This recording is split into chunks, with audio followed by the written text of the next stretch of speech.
வணக்கம் வணக்கம் எல்லாருக்கும். ஒரு பிரம்பலான முக்கியமான வீடியோ ஒன்று நான் பார்க்கணும். இப்போ திடீரென்று நான் இதை ரெக்கார்ட் பண்ணுற ஐடியாவில் இருக்கல.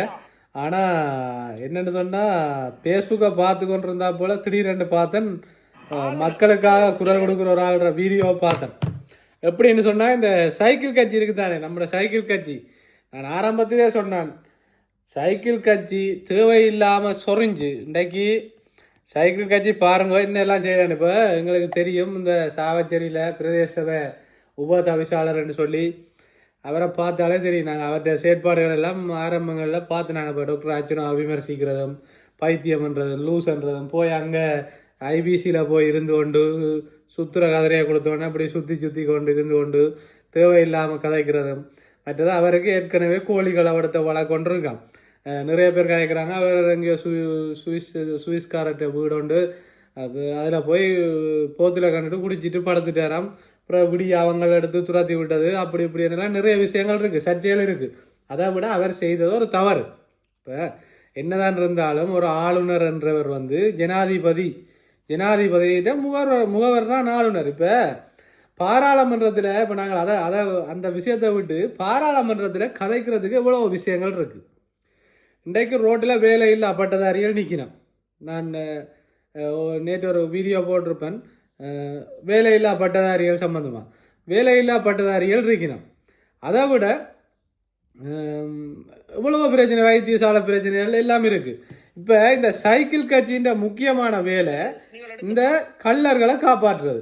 இப்போ நீங்கள் இந்த வீடியோ ஒருக்கா பாருங்க. உதவுறதுக்காக மட்டும்தான் இருக்கிறதே தவிர அங்க எந்த விதமான அதிகாரத்தையும் செலுத்தக்கூடிய ஒரு நிலையில இல்லை. அப்ப இன்றைக்கு வடமாகாணத்திலே நடைபெறுகின்ற விஷயங்கள் அனைத்துக்கும் இந்த ஜனாதிபதி தான் பொறுப்பு கூற வேணும். இன்றைக்கு ஜனாதிபதி தான் பொறுப்பு கூறணும்.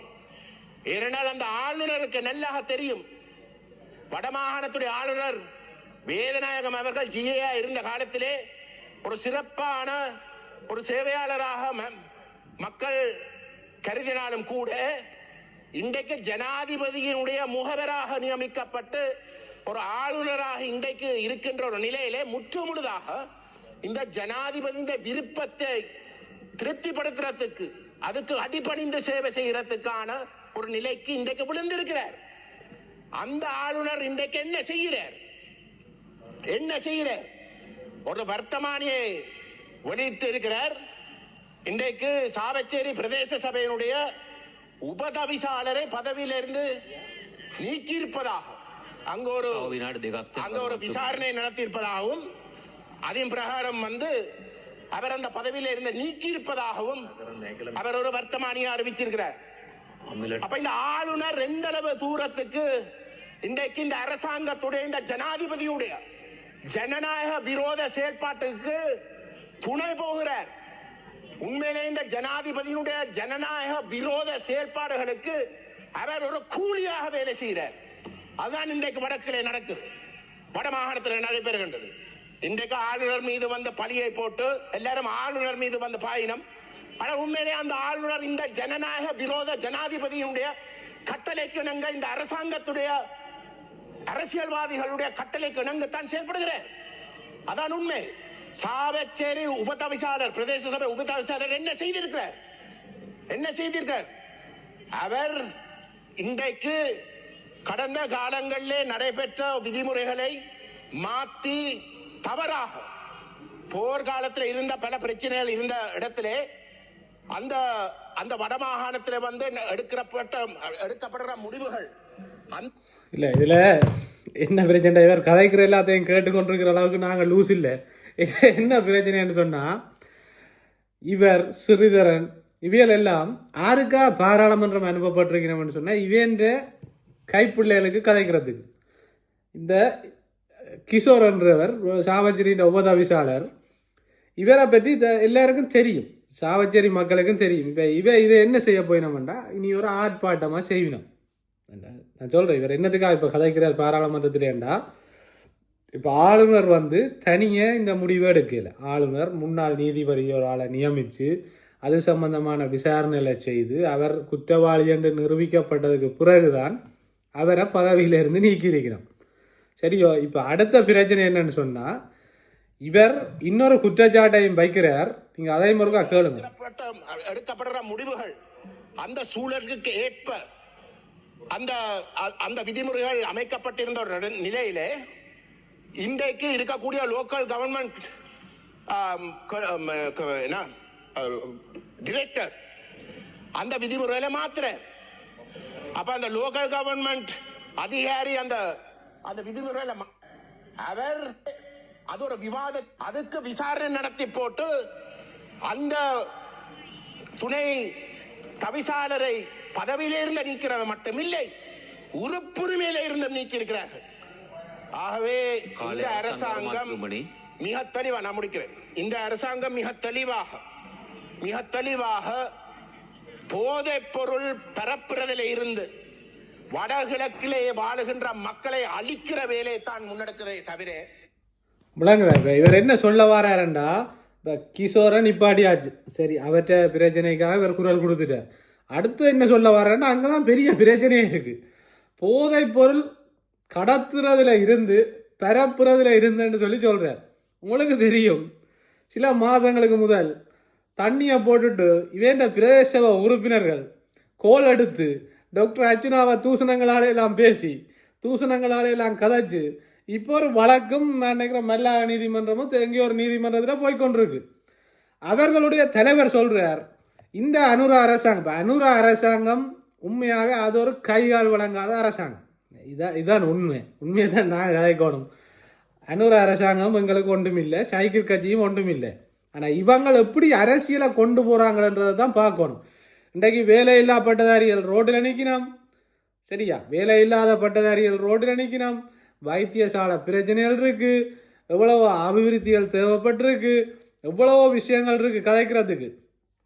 இவர் கதைக்கிறது யாருக்குன்னு சொன்னால், இப்போ அந்த கிஷோர் என்ற பதவி போயிடுச்சு. அடுத்தது வந்து போதைப் பொருளை என்பிபி தான் கொண்டு வருதான். நாங்களும் உண்மையை தான் சொல்லணும். உண்மையாகவே என்பிபி வந்து கடந்த கால அரசாங்கங்களை விட பரவாயில்லை. அவங்க போதைப் பொருள் எல்லாம் பிடிக்கிறாங்க, கொஞ்சம் கொஞ்சமாக குறைச்சி கொண்டு வராங்க. யதார்த்தத்தை கதைக்கணும். தமிழ் மக்களுக்கு ஒன்றும் செய்யாட்டியும் அவங்க இந்த போதைப் பொருட்களை கொஞ்சம் குறைச்சி ஏதோ செய்து கொண்டு ஒரு சிலர் அங்கே இங்கே செய்தாலும், இப்போ இளங்குமரன் எல்லாம் உண்மையாகவே போதைப் பொருள் கடத்தி கொண்டு வருவாரா? அவருக்கு கதைக்கவே தெரியாப்பா உண்மையாக. இப்போ ராஜீவனை பாருங்க, இவையெல்லாம் போதைப் பொருள் கடத்துறதுக்கு உதவி செய்ய மாட்டினோம். இவை வந்து பார்த்தும் பார்க்காம தெரியாமல் இருக்கிற மொழியை இவையில் அதுகளுக்கு ஈடுபட மாட்டான். உண்மையாக அவங்கள ஒரு அமுல் பேபின்னு தான் சொல்லணும். என்பிபியில் இருக்கிற பாராளுமன்ற உறுப்பினர் எல்லாம் ஒரு அனிமேஷன் பொம்மையல் மாதிரி. அவைகள் வந்து முறுக்கி விட்டா கத்துவிடும். இப்போ நான் என்ன சொல்ல வரேன்டா, இப்போ கயேந்திரகுமார் பொன்னம்பலம் பாராளுமன்றத்தாடே உங்களோட பிரதேச உறுப்பினரே பச்சை குடிகாரர். இனி இல்லையண்டா குடிச்சு போட்டு நிதானம் இல்லாமல் ஒரு பாராளுமன்ற உறுப்பினர் அவர் போர்டில் ரெக்கார்ட் பண்ணுவார்ன்னு தெரியும். அவர் வந்து கொஞ்சம் விலங்கமான ஆளுன்னு தெரிஞ்சும் உங்களோட ஆக்கள் அவ்வளவு நிதானம் இல்லாமல் குடிச்சு போட்டு தான் கோல் பண்ணி கத்தினவங்க. அப்போ அப்படியான பாராளுமன்ற உறுப்பினர்களை நீங்கள் வச்சுக்கொண்டு நீங்கள் ஏனையா என்பிபி அரசாங்கம் போதைப் பொருளை கொண்டு வருது, இன அழிப்பு செய்தன்னு கத்துறீங்கள். நீங்கள் எங்கட இனத்துக்கே சாவம். நீங்கள் எங்கட இனத்தை விட்டு எப்போ போறீங்களோ போய் ஆஸ்திரேலியாவிலையோ எங்கேயோ உங்களோட குடும்பத்தோட செட்டில் ஆகுங்க. கயேந்திரகுமார் பொன்னம்பலம் அவர்களே அப்படியே போயக்க மற்றவரையும் கூட்டிக் கொண்டு போங்க. உங்களை நீங்கள் ஃபோன் பண்ணி சொன்னோன்னே டிசிசி மீட்டிங்கில் வீடியோ எடுக்கிறார்கள், உங்களை அவரையும் கூட்டிக் கொண்டு போங்க. இல்லாட்டி அவர் தவக்க கத்தின மாதிரி கத்தி கொண்டு நிற்பார். நீங்கள் 2 பேரும் போனாலே சுபாஷ் வந்து ஒழுங்காக கோர்ட்ஸுக்கு போக வலிக்கிட்டுருவார், லோயருக்கு வேலை செய்ய. மற்றவங்கெல்லாம் தங்கட வேலையில் பார்ப்பினோம். அவை கள்ளக்காணி எழுதியாவது பிழைச்சி கொள்ளினோம். சும்மா தேவையில்லாமல் ஒருத்தன் குற்றவாளி என்றா அவனுக்கு அவங்கள ஒரு குழுவை நியமிச்சு தான் அந்த குழு மூலமாக தான் அவரோட பதவி பறிக்கப்பட்டிருக்கு. அடுத்ததும் கூட கட்சியில் இருக்கிற அடுத்தடுத்த தவிசாளர்மாருக்கு வரும், அடுத்தடுத்த பிரதேச உறுப்பினர்களுக்கு வரும். நடுங்காதேங்க, சரியா? தண்ணியை போட்டுட்டு கதைக்கிறவங்களோட பிரதேச உறுப்பினர்களுக்கு அடுத்தடுத்து தான் வேறு நிகழ்வுகள். நடுங்காதேங்க. ஒரு இவரை காப்பாற்றி விட்டால் எல்லாரும் வந்து உங்களுக்காக குளறுவினம் முன்னைக்காயங்க. இதான் உண்மை. மக்கள் ஒரு விஷயத்தை புரிஞ்சு கொள்ளுங்க. கயேந்திரகுமார் பொன்னம்பலம் இந்த கிஷோர் என்றவர்கள் இருக்கிற பாசத்தில் கதைக்கல. இதுக்கு பின்னால் நிறைய விஷயங்கள் நடக்க போகுது. இவேண்ட பிரதேச உறுப்பினர்கள் இருக்கு நம்ம பறிக்குட்டியல், இவைகள் எல்லாரும் பதவியும் பறிபடும். அப்போ அதுக்காகத்தான் இவர் குளர்றார்.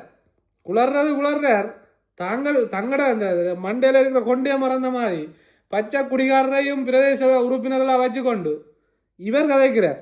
நன்றி, வணக்கம். மக்களே சிந்திச்சு கொள்ளுங்க.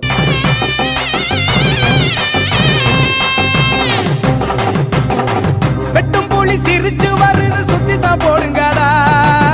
சுட்டு விரல் அசைவ கொஞ்சம்